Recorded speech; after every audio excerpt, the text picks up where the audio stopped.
यदि आप प्रगति पथ से कोई पेड कंटेंट लेना चाहते हैं, पथ पब्लिकेशन की बुक लेना चाहते हैं, जैसे बीएड एमसीक्यू की बुक लेना चाहते हैं, ये आपको दिख रही है, या फिर आप हमसे असाइनमेंट बनवाना चाहते हैं, या फिर बीएड के किसी प्रकार के नोट्स लेना चाहते हैं, डिग्री डिप्लोमा या कुछ जो भी आपको रिक्वायरमेंट है जो यहाँ पर लिखा हुआ है पे हमें मैसेज कर सकते हैं या फिर इस पर फोन।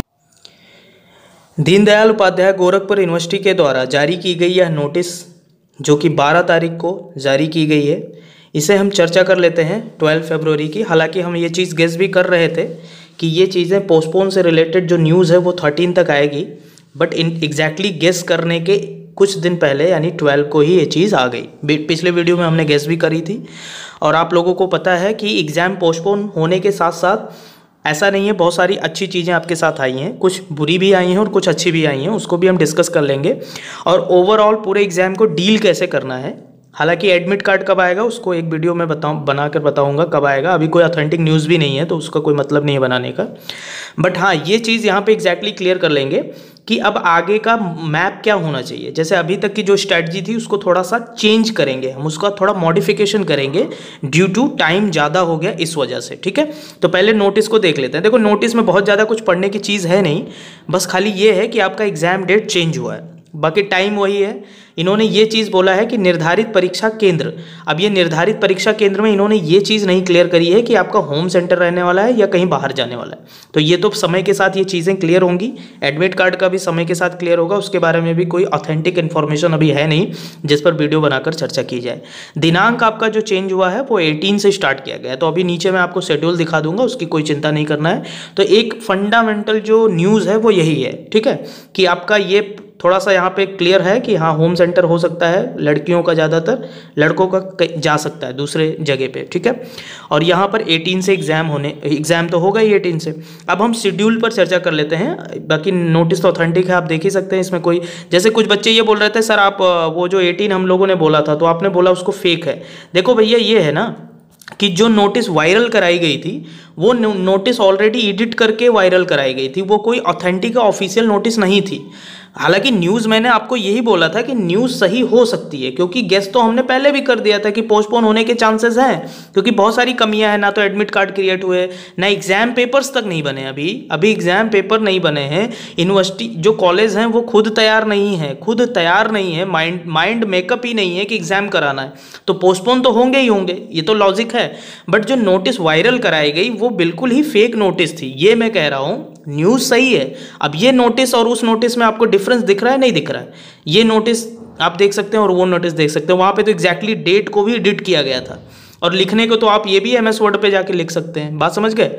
तो ये इस तरह से चीज़ों को आपको समझना पड़ेगा। बाकी ये जो पत्रांक संख्या है वो भी वहाँ पे एडिट किया गया था, मतलब आप उसको देखेंगे तो आपको खुद फेक लगेगा। इसमें कोई ये नहीं कि मैं बहुत बड़ा वो हूँ 30 मार्क का। और उसके बाद में यहाँ पे जो है हम शेड्यूल देख लेते हैं कि शेड्यूल के अकॉर्डिंग काम कैसे करना है। तो देखो सीधी सी बात है कि यहाँ पे 25 तारीख तक तो आपका एक दिन गैप करके किया गया है, बाकी ये 25-26 को लगातार पेपर है।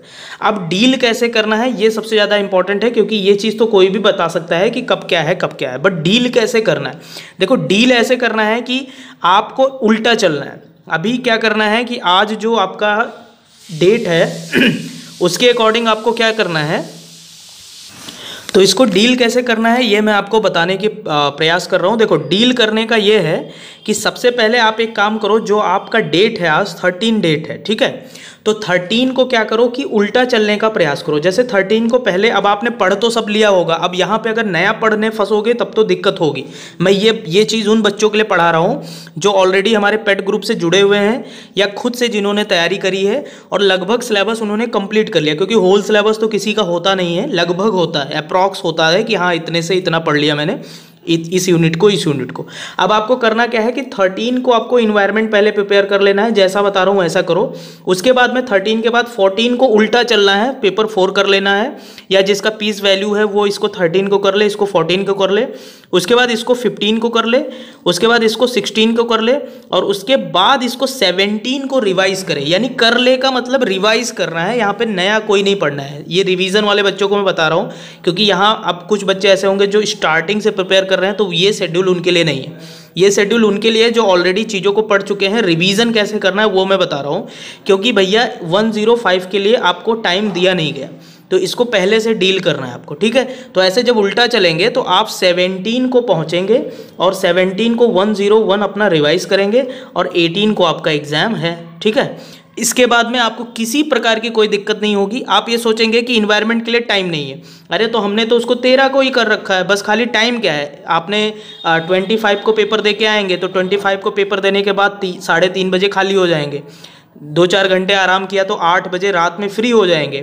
अब 8 से लेके 12 बजे तक आप इन्वायरमेंट रिवाइज करिए और जाके पेपर दीजिए। 26 को भी 1 बजे है तो सुबह भी थोड़ा बहुत कर सकते हैं और पहले भी कर रखा है, तो ये चीज़ है। तो इसको इस तरह से आप डील करिए। बाकी पोस्टपोन तो हो ही गया है, 18 हो गया है कुल मिला के, और हर तरह की इन्फॉर्मेशन आपको देने का प्रयास किया जाता रहेगा।